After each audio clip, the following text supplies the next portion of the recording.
Assalamualaikum warahmatullahi wabarakatuh. Saya akan mempresentasikan tentang metode transportasi menggunakan stepping stone.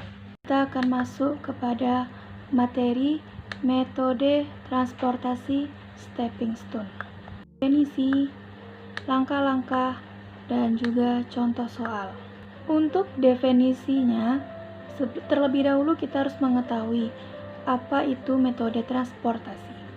Metode transportasi adalah metode yang digunakan untuk mengatur distribusi dari sumber-sumber yang menyediakan produk yang sama ke tempat-tempat yang membutuhkan secara optimal dengan biaya termurah.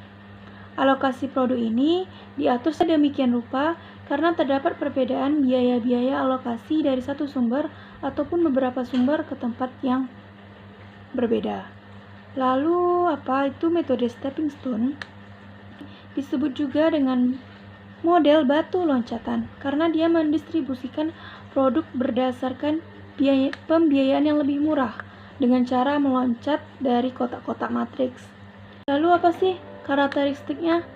Nah, dari metode transportasi yang pertama, terdapat sejumlah sumber dan sejumlah tujuan tertentu.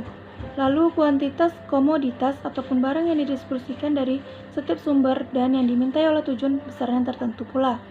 Lalu yang ketiga, komoditas yang dikirim ataupun diangkut dari suatu sumber ke suatu tujuan besarnya sesuai dengan permintaan dan kapasitas sumber. Lalu yang terakhir, ongkos pengangkutan komoditas dari suatu sumber ke tujuan tertentu besarnya pun tertentu. Lalu apa sih karakteristik dari metode stepping stone? Ada 3. Itu selalu memulai dari sel yang kosong dan membentuk suatu lintasan tertutup dari sel-sel yang telah dialokasikan. Lalu yang kedua, dalam membentukkan lintasan tertutup ini, sel yang digunakan dan belum digunakan mungkin terlewat. Dan yang ketiga adalah dalam baris ataupun kolom yang mana saja pasti terdapat satu penambahan dan satu pengurangan. Untuk metode transportasi, langkah penyelesaiannya itu yang pertama adalah untuk penyusunan matriks transportasi kita dulu.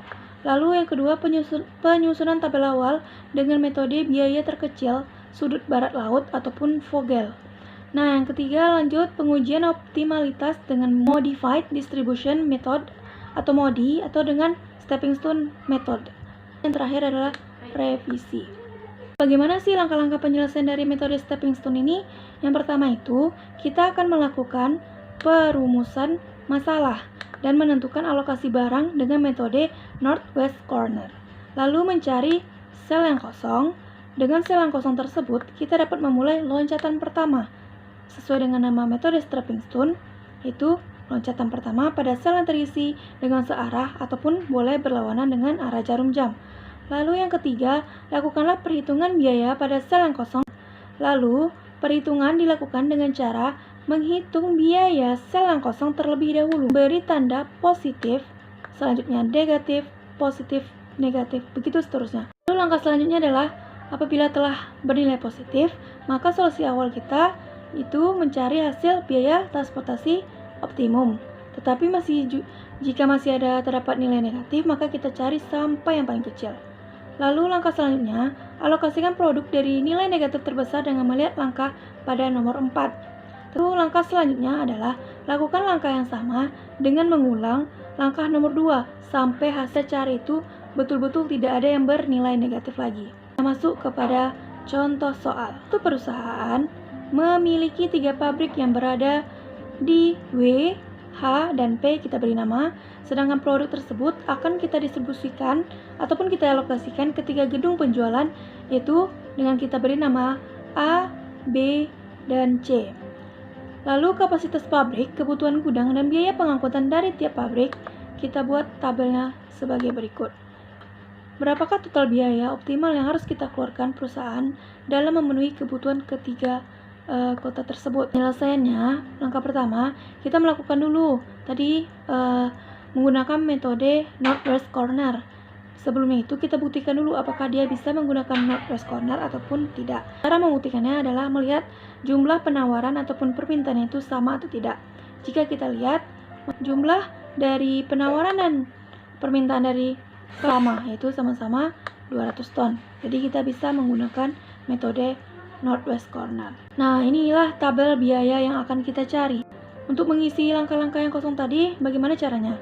Terlebih dahulu kita harus menentukan tepi barat laut pada tabel tersebut, yaitu berada pada sel A1. Nah, tadi ada pada metode transportasi, langkah-langkahnya ada dengan menggunakan tepi barat laut dulu.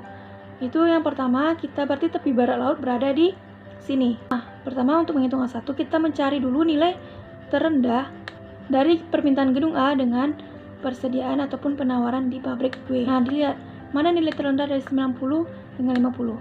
Yang paling terendah adalah 50, maka A1-nya kita isi dengan 50.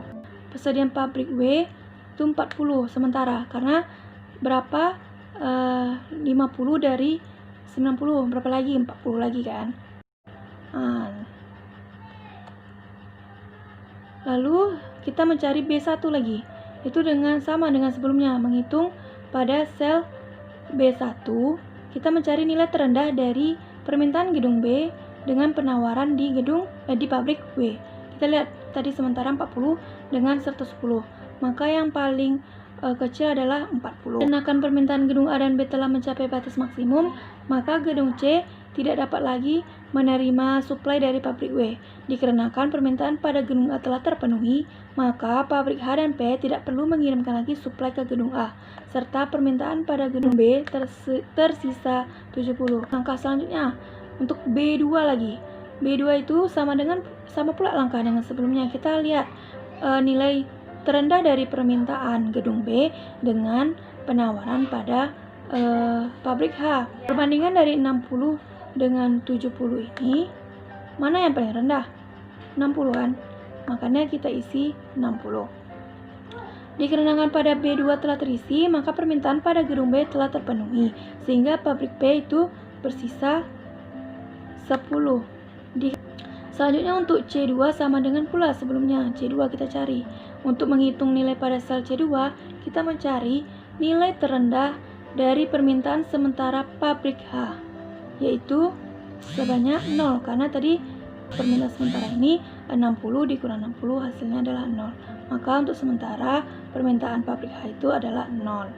Langkah terakhir adalah kita mencari C3 lagi, yaitu diperoleh dengan melihat nilai terendah dari permintaan pada gedung C dan persediaan, itu C3 ini ya, dan persediaan pada pabrik B.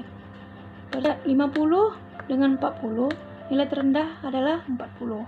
Dikarenakan terisinya sel C3, maka permintaan dari ketiga tersebut telah terpenuhi. Ini adalah tabel 1 yang telah kita peroleh. Tadi itu masih menggunakan metode Northwest Corner. Langkah kedua dari metode stepping stone ini, kita mencari sel yang kosong pada tahap 1. Dari sel yang kosong tersebut kita dapat memulai loncatan pada sel yang sudah terisi dengan searah ataupun berlawanan arah jarum jam. Cek sel kosong di B3. Nih, sel-sel yang kosongnya ada pada A2, A3, C1, C2. Sehingga dari sel-sel yang kosong tadi, ini kita dapatkan solusi optimum metode stepping stone-nya.